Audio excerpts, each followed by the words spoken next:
یہ بیٹھتے ہیں, گاڑی پہ بیٹھتے ہیں, اور ملک ارشد اقبال ٹون کا ایک اثر رسوخ رکھنے والا شخص تھا, اس کے ہاں کٹھ بیٹھتا ہے کہ یار مسئلہ نا, یعنی کہ اس مسئلے کی صلح تھی, اس صلح کے حوالے سے ارشد مین چودھری اور عارف چودھری اس کے گھر کی طرف جاتے ہیں. مگر ارشد مین چودھری اور عارف چودھری جو تھے ناواقف تھے کہ ساڈا قرآن ناپ لیتا گیا. اب یہ ان کی پہلا اور آخری سفر ہے. زندگی کی سانسیں جتنی لینی تھی انہوں نے لے لی, اب موت کے راستے کی طرف ان کا سفر جاری و ساری تھا. اور یہ سمن آباد کے حدود سے باہر نکلتے ہیں کیونکہ انہوں نے مون مارکیٹ کے بیک سائڈ پہ بلال گراؤنڈ تھی, وہاں پر وہ جاتے ہیں. اور مگر سمن آباد موڑ سے جب وہ یہ بتایا جاتا ہے کہ جی شباب چوک سے جب وہ تھوڑا سا آگے آتے ہیں تو وہاں پر حنیف عرف حنیفہ اور شفیق عرف بابا اور ان کے ہمراہ میاں داؤد, جو کہ حنیفے بابے کا بھائی تھا جس طرح عارف چودھری تھا, مگر یہ وہ بھائی تھا جس نے حنیفے اور بابا کو موت کے گھاٹ اتارا. لیکن یہ بھائی تھا عارف چودھری جس نے اپنے ہی دوست کے ساتھ زندگی کا اختتام کیا, موت کو گلے لگا لی اپنے دوست کے ساتھ. بھائی دوست ہوتے بھی فرق ہوتا ہے. جس طرح حضرت علی کا قول ہے, دوست بنانے سے پہلے اپنے دل میں قبرستان بنا لو, دوست کی تمام تر برائیاں جو ہے نا اس میں دفن کر دو, پھر دوستی کا آغاز شروع ہوتا ہے. خیر ارشد بن چودھری جب اس چوک پر پہنچتے ہیں, اس چوک پر ارشد بن چودھری اور عارف چودھری کا تھڑا لگ چکا تھا. تھڑا لگایا ہوا تھا کس نے؟ حنیفہ بابا اور میاں داؤد نے. رائٹ سائڈ پر ہمیں حنیفہ بابا تھا, لیفٹ سائڈ پر بابا شفیق تھا, اور جو بالکل ٹاپ پر میاں داؤد تھا. اور جب یہ اپنا ٹارگٹ لگاتے ہیں کہ یار چلو جی فائرنگ دا سلسلہ جڑا ہے نا شروع کر دیے, اور اس دوران ہی ایک بچہ اور ایک بچی سائیکل چلا رہے ہوتے ہیں اور وہ گاڑی کے آگے آ جاتے ہیں. وہ گاڑی کے جب آگے آتے ہیں تو گاڑی کی بریکیں لگتی ہیں اور لگ کر, اور یہ فائرنگ کرنے کا یہ سوچ ہی رہے تھے تو حنیفہ اس ٹائم اپنی جو کلیشن کوف تھی اس کو روکتا ہے, کہندا نہیں یار بچے سامنے آ گئے نا. تو حنیفہ اور بابا کی یہ خصلت تھی, وہ نہ بچے نہ عورتوں پر وہ وار نہیں کرتا تھا, اور کئی جانیں بچی بھی ہیں, اور انہوں نے جو سپاری لی ہوتی تھی وہ پھر اگلے دن کے لیے یا اس سے اگلے دن کے لیے پینڈنگ ہو جاتی تھی.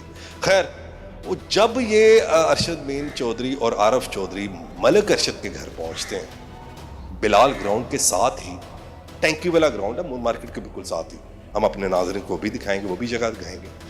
اور جب وہ وہاں پر پہنچتے ہیں تو بیل ہوتی ہے, گارڈ اندر جا کے ملک ارشد تیفی بٹ اور سارے لوگ اندر بیٹھے ہوئے, پورا لاہور کا کنگ میکر جو تھا وہ اندر بیٹھا ہوا تھا اور انتظار میں تھا کہ انہیں ٹلی بجی ارشد مین چودھری سے مر گئی, اس طرح کے انتظار میں بیٹھے. جب وہ بیل ہوتی ہے, بیل ہونے کے بعد گارڈ اندر جاتا ہے, اندر جانے کے بعد بتاتا ہے ملک ارشد کو کہ جناب گاڑی پر ارشد بن چودھری اور عارف چودھری ہے. کہتے کی وہ بچ گئے؟ کہتے ہیں نہیں پتا, مگر وہ پھر بڑا حیران کن ہوتا ہے, کہتے کہ میں آپ دروازہ کھول رہا ہوں. ملک ارشد جاتا ہے, دروازہ کھولتا ہے, دیکھتا ہے ارشد بن چودھری اور بڑا ہکا بکا ہو جاتا ہے. اچھا آؤ جی, اندر بیٹھتے آپس میں ڈسکس ہوتی ہے. ڈسکس ہونے کی جب ڈسکس ان کی چل رہی ہوتی ہے اس دوران ایک فون آتا ہے, پی ٹی سی ایل کا دور فون آتا ہے. فون ملک ارشد فون اٹھاتا ہے, کہتا ہے ہاں جی. تو کہتے ہیں کہ ملک صاحب حنیفہ گل کر رہے ہیں. کہتے ہیں ہاں جی. کہتے ملک صاحب آج جو بچ گیا ہے وہ ریزن ہے سی گڈی تے اگے سائیکل تے ایک چھوٹی عمر دے بچہ بچی آ گئی سی جد وجہ نال اللہ والے وہ بچ گیا. تو ملک ارشد کا یہ ورڈ ہے, وہ کہتے ہیں یار اچھا اگر اللہ والوں بچ گیا, اگر اللہ والوں ودی ہوئی ہے تو ٹھیک ہے یار پھر ودی رہن دے.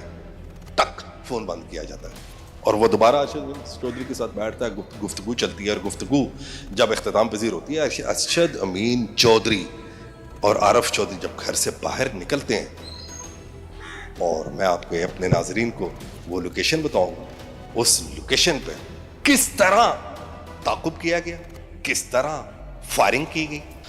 جی ناظرین, یہ وہ جگہ ہے, یہ وہ آخری جگہ ہے ارشد امین چودھری کی, عارف چودھری کی, جب وہ ملک ارشد سے ساری جو بھی ان کی ڈسکس تھی وہ ڈسکس کرنے کے بعد باہر آتے ہیں، باہر آنے کے بعد ان درختوں پر حنیفہ اور بابا تاک لگا کے کھڑے ہوتے ہیں، اور تیسری جانب میاں داؤد پوری اپنی باز جیسی آنکھیں گاڑی ہوتی ہیں، اور جناب صاحب جیسے وہ گھر سے باہر نکلتا ہے اور حنیفہ بابا اٹیک کر دیتے ہیں، اور بتایا جاتا ہے اتنی کی گولیاں لگتی ہیں، اتنی کی گولیاں لگتی ہیں کہ یہ پورا علاقہ جو تھا نا وہ گولیوں کی آواز سے گونج اٹھا تھا۔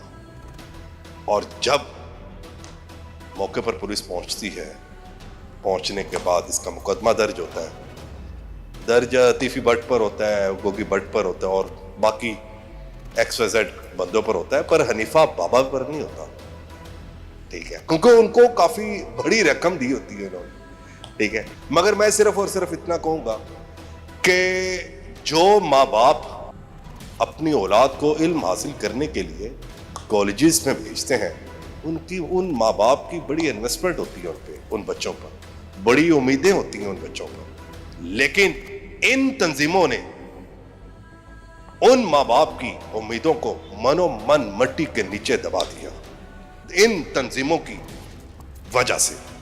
اور میں آخر میں صرف اتنا کہوں گا، مان نہ کر وارثاں تے رب بے وارث کر مار دے۔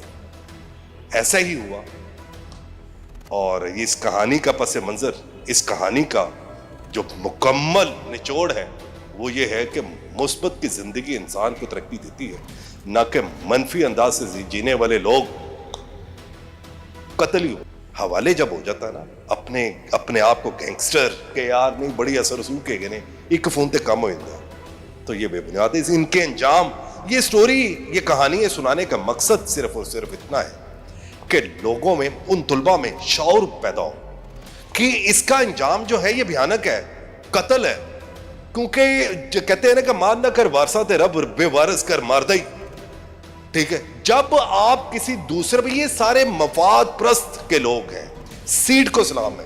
مجھے یہ بتائیں کہ ارشد امین چودھری کو قتل کر دیا گیا، عارف چودھری کو قتل کر دیا گیا، انوار الحق کو قتل کر دیا گیا، عابد چودھری کو قتل کر دیا گیا، اور باقی ایکس وائی زیڈ، کتنے لوگ اس بھیڑ چڑھے، کتنے لاشیں اس بھیڑ چڑھے، کسی کو نہیں معلوم، مگر اینڈ کیا ہوا؟ قتل، ٹھیک ہے۔ اور میری تمام اسٹوڈنٹ سے یہ ہمبل اپیل ہے کہ اپنی پڑھائی کو، اپنے ماں باپ کو مد نظر رکھ کر اپنا فوکس جو ہے اپنی اسٹڈی کی طرف کریں، اور ان تنظیموں کا حصہ نہیں بنے، کیونکہ یہ تنظیمیں من و من مٹی کے نیچے دبا دیتی ہیں، پھر وہ انسان قصے کہانیوں میں رہتا ہے۔ اس کے ساتھ ہی اپنے میزبان حیدر رانا کو اجازت دیں، اللہ حافظ۔